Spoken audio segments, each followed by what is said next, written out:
What's up, all my icy friends? I am the Dragon God of Gaming, Damian-Dragon. Oh, I thought my phone. I thought my phone was on a phone call for some reason. And it was just my charging bar. What am I doing? What's up, all my icy friends? I am the Dragon God of Gaming, Damian-Dragon, and welcome back to the gaming news, where we look over all of the gaming wonders and gaming rumors and gaming news over the last week.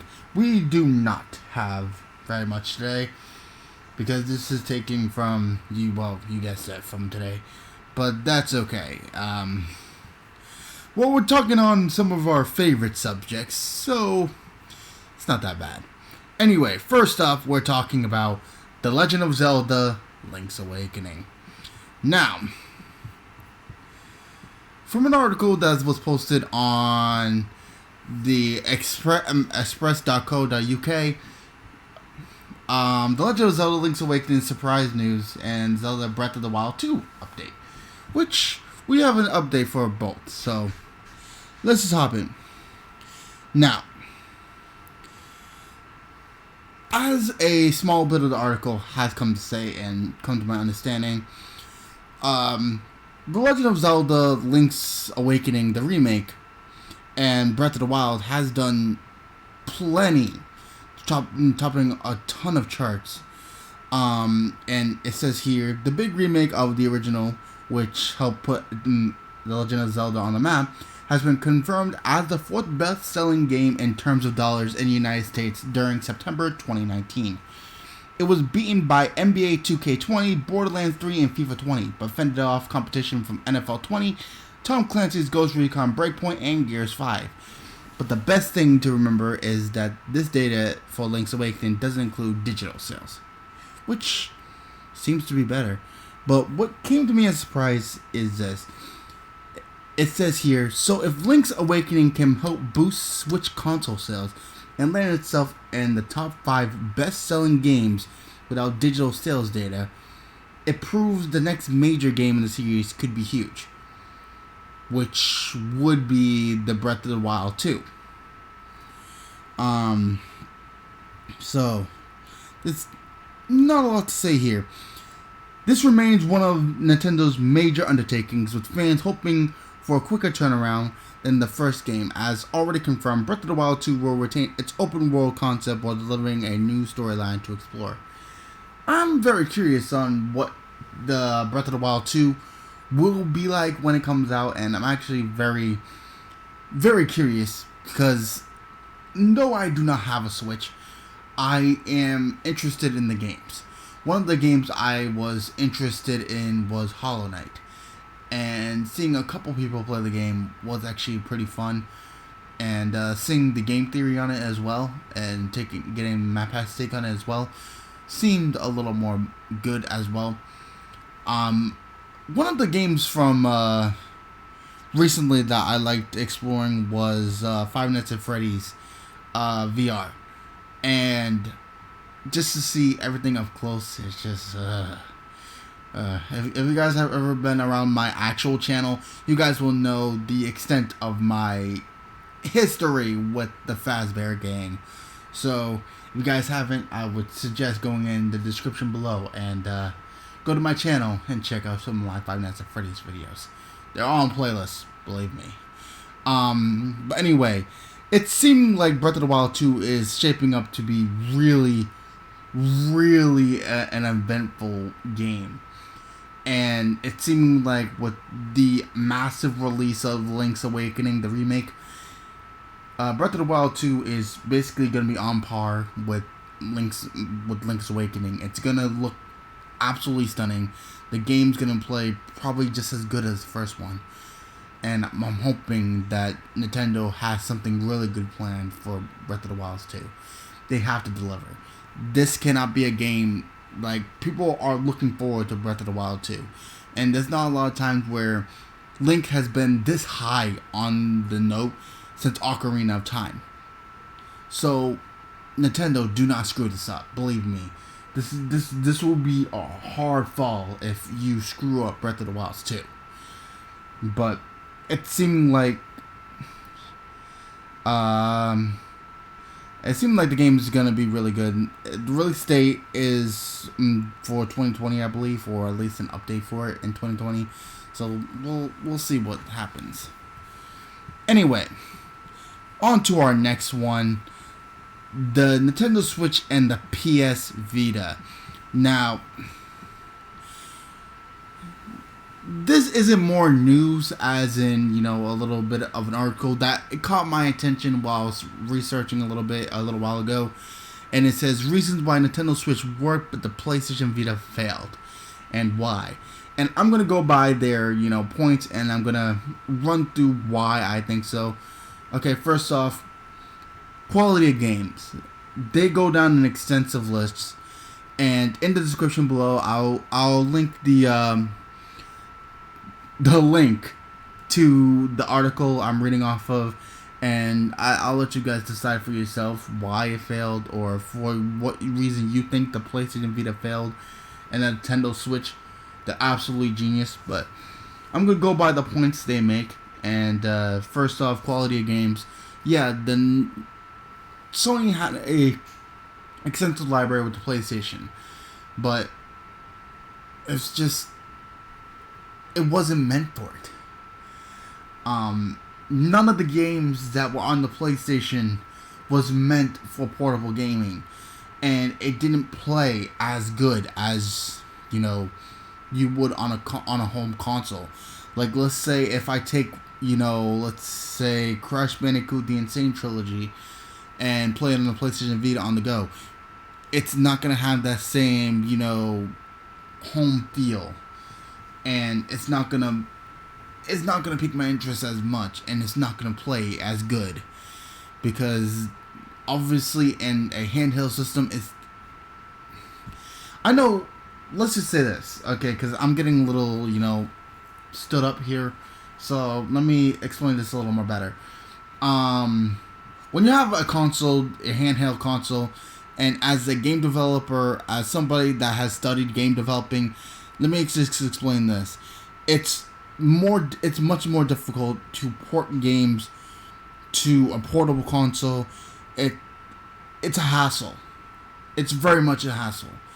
Now, yes, I dropped out of college, and yeah, you're right, but I still do study, and I still do my research. And believe me, from all the tools that I've been given, not only from college, but from my own personal experience, I can tell you this right now. Porting a game from one console to another, for one, let's just say this: at the time of the PlayStation Vita's launch, it was around the PlayStation 3. Let's just say this: it's not gonna work. That's like porting your MacBook Pro, or your Alienware computer to a Windows 5 1995 laptop. It's not going to happen. It's not going to work, and nothing is going to run the way you're doing it on this one. Everything is going to suck a lot much worse. A lot of things are going to have to change, and a lot of code has to change for it to be able to work. And a lot of publishers is not going to do that. It's wasting a lot of dollars, it's wasting a lot of money, and you're wasting a lot of time. It's not going to happen, and no one's going to want to do it. So, yeah. And then you look at Nintendo Switch, most of their games can work for both systems. Sony never thought about having a handheld console.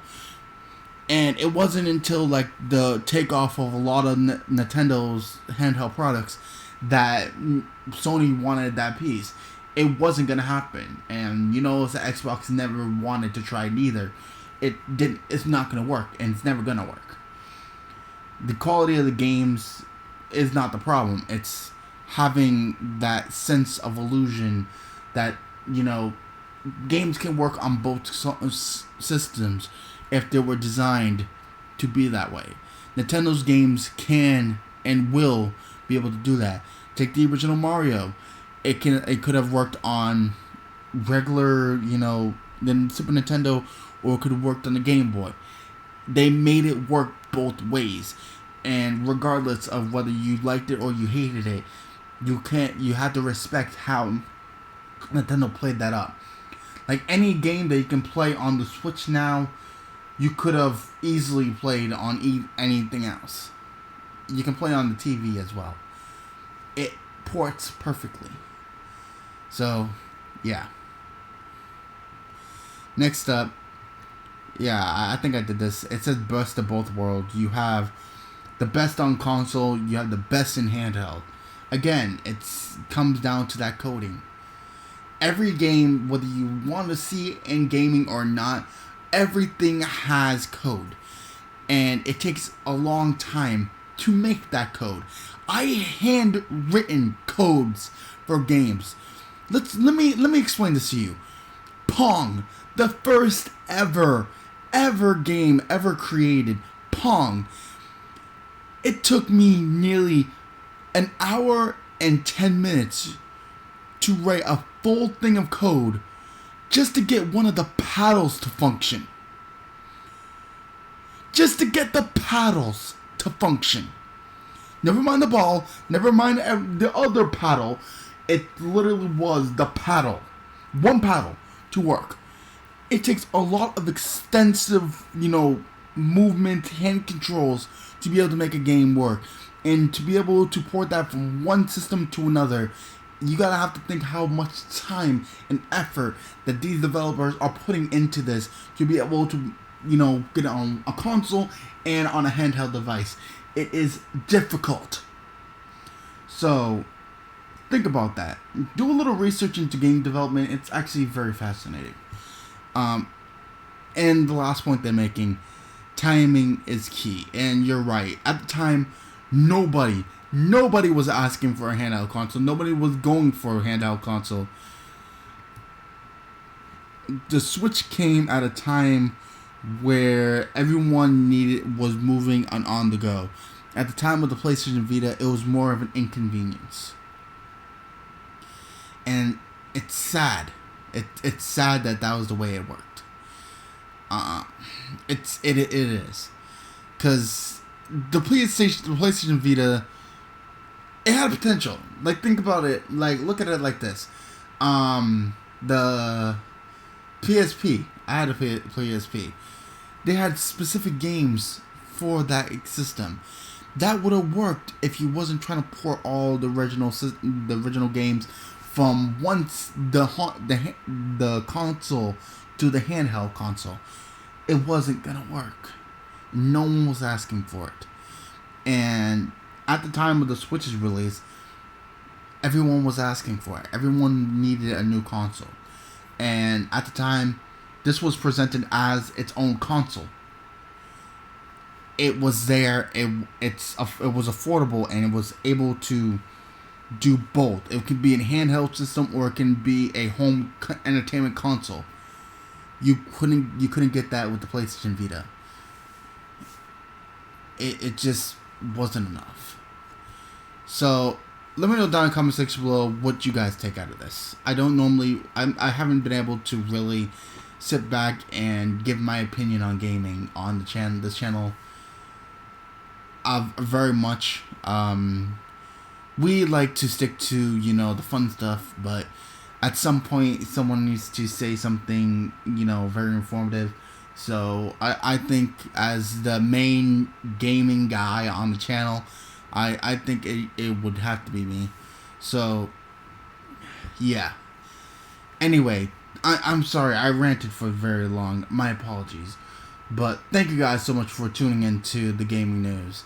Are you guys very happy about a release for the for Breath of the Wild 2? Are you guys looking forward to it? Are you guys actually going to be playing it? Or are you guys going to watch it on YouTube, sort of like me? Tell me what you guys think down in the comments section below. I really like hearing from you guys.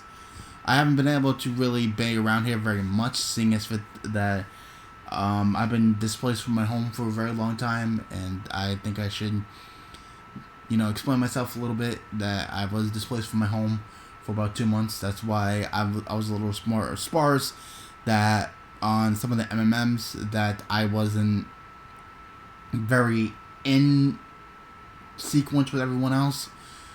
So I do hope you guys can forgive me on that one, and I'll do better moving forward. So thank you guys so much, and I hope you guys have a wonderful day. If you guys want to see anybody else from our channel, everyone will be in the link in the descriptions below. Myself, Chaos, Tui, I believe Dave has something down there. Dude. These are my friends. They're really good people, and they're very good at what they do. So I would suggest, if you guys want to see anything, go check out some of the the gyms that Chaos has been setting up, or some of the PDL stuff that he puts up. It's some of my favorite. One of the latest ones he put up was the flying gym, so I suggest go checking that out if you guys haven't, and look at some of the Tui stuff that he has been doing lately. Give that man some support. He's been going through a real crappy time, so support our buddy. And let's give a shout out to our editor, Dave. He makes a lot of our videos possible. I do a lot of my work, but a lot of the stuff that he does around here is absolutely genius. A lot of the thumbnails you guys see is directly from him. The man is a master at that. So Dave, dude, I have to give you some props. Anyway, I hope everyone enjoyed today, but good gaming, happy hunting, and I'll see all you Dragonlings back inside the world of gaming. I hope you guys enjoyed, and I'll see you guys next time for some more Damian Dragon action. Peace.